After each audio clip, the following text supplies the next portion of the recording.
Did you know that practicing a few minutes of meditation per day can greatly transform your brain, your body, and even your cells? Hey, I'm Beck, and in this video, I want to talk to you about meditation.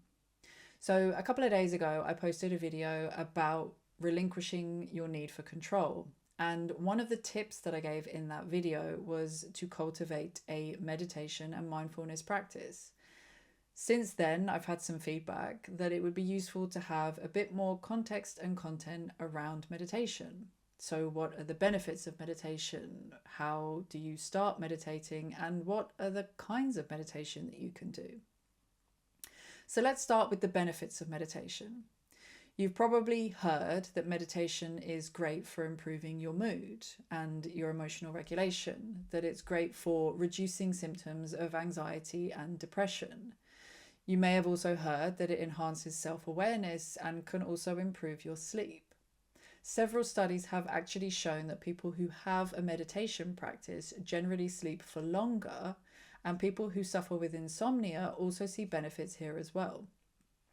Meditation is also known for increasing your attention span and also helping with your memory, which has long-term effects by reducing age-related memory loss. Several studies have also linked meditation to the reduction of chronic pain and also in lowering blood pressure. And meditation is also one of the number one things that gets recommended for reducing stress. And I wanted to talk a little bit about stress because I found a really fascinating study on the impact of stress on the body. So we all know that stress is bad for us, that it is a number one factor in several autoimmune diseases. We know that stress can impact our cardiovascular system, our immune system, our nervous system, but it can also impact our digestive system. And this study that I found was talking to some of the points around how stress can impact the digestive system. So participants who reported one or more stressors during the previous day burned 104 calories fewer than those who reported no stress in 7 hours after consuming a high-fat meal. So this suggests that experiencing stress or stressful events the day before eating a high-fat meal can actually slow down your metabolism. And I found this fascinating because if you do the maths on the 104 fewer calories burned, if you experience that on a daily basis for a year, that can actually contribute to an 11-pound weight gain per year. So meditation being incredibly beneficial for these things is very clear. And what I really love to dive into is a bit of the science behind it as well. So meditation has been shown to influence something called gene expression. So gene expression is how cells turn genes on or off to create proteins or RNA, and this controls how the body functions and responds to the environment. So with meditating, it's been shown that this gene expression is influenced to turn on genes that are linked to stress reduction and cellular repair, and to turn off genes that are tied to inflammation. And that helps your body to heal and thrive at a molecular level. Another very fascinating piece of information that I found when doing this research at a cellular level in terms of benefits of meditation is also around something called your telomeres. So telomeres are the protective structures that are at the end of chromosomes. You can think of them almost like the plastic caps on shoelaces. So in the process of mitosis, when cells are dividing, naturally the telomeres at the end of the chromosomes are shortened, and this is associated with cellular aging and general longevity. So studies will also show that people who have longer telomeres are biologically younger, and that if you have longer telomeres, that you can actually add days onto your life. So long-term meditation practice is actually associated with having a longer telomere length compared to people who don't meditate. Now, it is dose dependent, and people who meditate for longer generally have increased telomere length.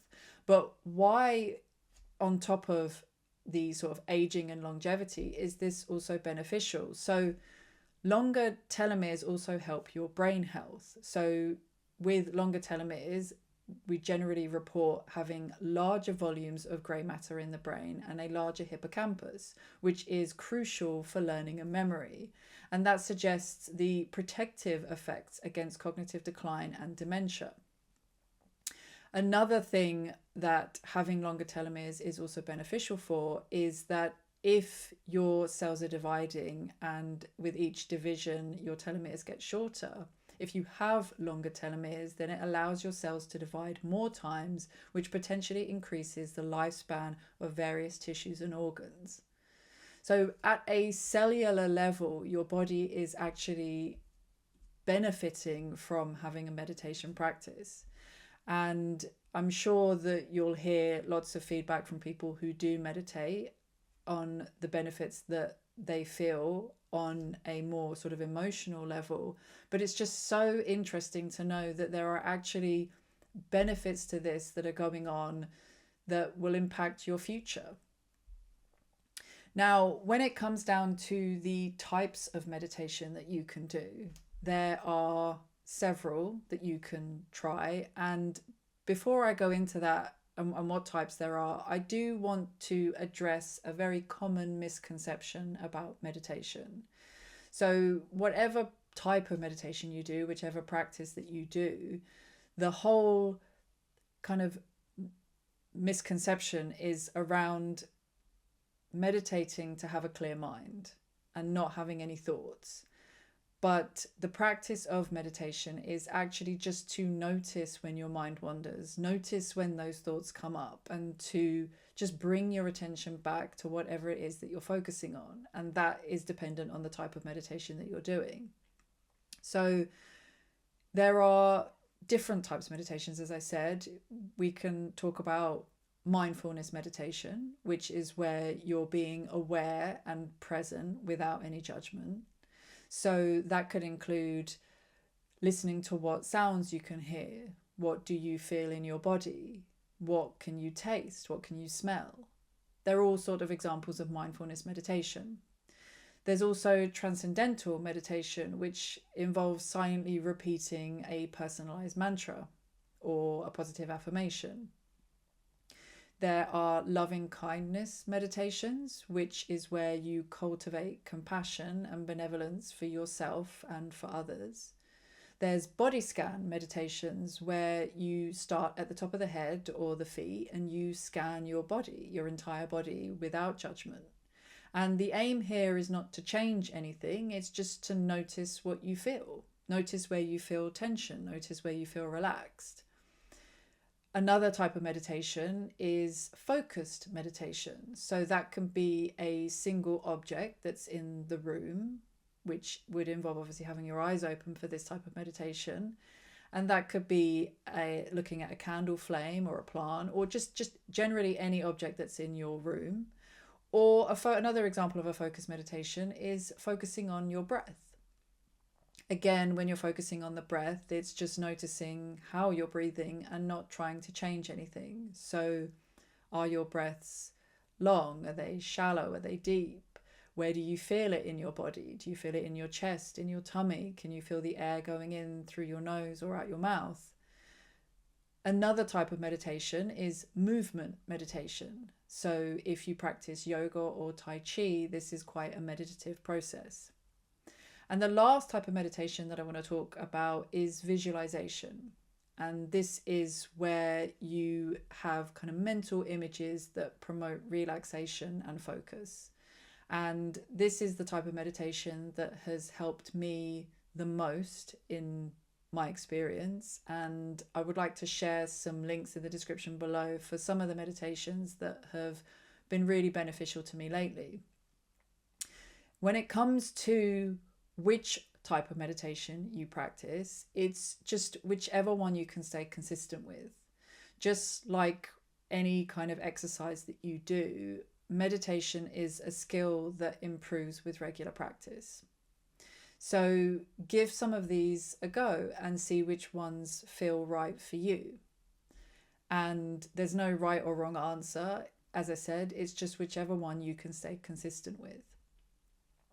Now, when it comes to actually starting a meditation practice, there's a couple of tips that I have on this as well. And the first one being finding a routine. So having a time that you dedicate to go and meditate is really important. I think it almost sort of trains your body in a way that, you know, if you pick the morning, for example, that is when you'll be taking this time out. And there's something that's quite beneficial in that, in having that routine and that consistency with the time that you meditate. The second thing is to make sure that you have a safe space. So somewhere that's quiet and somewhere where you won't be disturbed. If you live with other people, then it's important that you tell them that you'll be going off to meditate so that they don't come into the room or try and call for you or something. In this safe space, it's important that you're comfortable. So make sure that the temperature is appropriate, that you have a blanket or a heater or anything that's going to keep you warm, and that whatever position you place yourself in, whether that is sitting on the floor or sitting on a chair or lying on the bed, that it's somewhere that you'll be able to sit for the length of your meditation.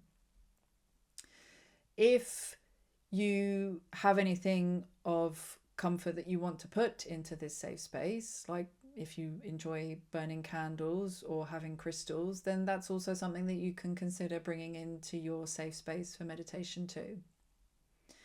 So my recommendations is to start short. If you've never meditated before, then just try and meditate for a couple of minutes and increase the time gradually as you get more comfortable with it. I have found guided meditations the most beneficial for me. I find that if I do sit there quietly with no sort of guide or anything, that is typically when my mind will wander the most. So as I said, I'm going to link some of the guided meditations, the visualization meditations that I've been doing in the descriptions, but you can use YouTube as a great source to find other guided meditations for whichever type of meditation you choose to try. There are also several apps out there that you can use that will give you guided meditations too. And I think really when it comes down to meditating is just being kind to yourself with everything. Go into this as a practice of something that you want to learn and you want to ultimately over time see these benefits that we've spoken about. And just whatever practice you're doing is make sure that you do it in a non-judgmental way. Whatever thoughts come up, if you start thinking about the past or what you need to do next, that's okay. The practice of meditation is just to bring your attention back to focus whenever your mind wanders. So I hope this has been helpful. I've honestly can speak from personal experience on how beneficial meditation has been for me. I have meditated on and off for several years, and I certainly can notice the difference in my mood and general perception of the world when I have a meditation practice and when I don't.